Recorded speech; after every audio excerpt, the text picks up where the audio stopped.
আগামীকাল আমাদের 21শে জুলাই এবং 21শে জুলাই এই দিনটি আমাদের কাছে খুবই ঐতিহাসিক এবং স্মরণীয় দিন। এবং 21শে জুলাইয়ের দিনটির সাথে আমাদের আবেগ, আমাদের স্বজন, আমাদের মামাটি মানুষ, আমাদের শহীদ তর্পণ, আমাদের মামাটি মানুষকে উৎসর্গ করার সবটাই আমরা 21শে জুলাইকে ঘিরে করি। যদিও এই সময়টা আবহাওয়াটা ভালো থাকে না, প্রচন্ড ঝড় জল বৃষ্টিও হয়, তার মধ্যেও আমাদের কর্মীরা তারা লাখো লাখো সমাবেশে এসে উপস্থিত হন তাদের নিজেদের চেষ্টায়। আমি সবাইকে আবেদন করব, আমাদের 21 জুলাই প্রোগ্রামে সবারই করি আহ্বান, সব মানুষকে আবেদন করব যারা পারবেন তারা আসুন, ফিজিক্যালি প্রেজেন্ট হয়ে উইটনেস হন।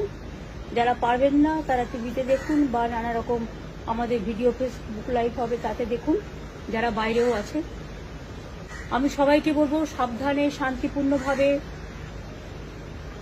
নিজেরা নিজেদের সহযোগিতা করে, প্রশাসনের সাথে সহযোগিতা করে, গাড়িতে যারা আসবেন তাড়াহুড়ো করবেন না, হুড়োহুড়ি করবেন না, যাতে কোনো অ্যাক্সিডেন্ট না ঘটে। নিজেদের একটু তাড়াহুড়ো করতে গিয়ে মানুষের প্রাণ বাঁচে। সব মানুষকে সাহায্য করার জন্য সব জেলাকে অ্যালার্ট করছি। সব জেলার উপর দিয়ে যারা আসবে তারা যতক্ষণ পর্যন্ত বাড়িতে ফিরে না যাবে তাদের সকলকে সহযোগিতা করবেন। আমি সমস্ত রাজনৈতিক দল, প্রশাসন, সমস্ত জগতের সকলের কাছে আবেদন করব, আসুন 21শে জুলাইকে প্রত্যক্ষ করুন। 21 মানেই আন্দোলন, 21 মানেই ভাষা, 21 মানেই পথের স্বপ্ন, 21 মানেই দিশা, 21 মানেই নতুন ভোর, 21ই আমাদের মনের জোর। 21 ফিরে আসুক বারবার, তাই আসুন আর একবার ফিরে দেখায় আগামীকাল 21শে জুলাই। সবাইকে আগাম অভিনন্দন।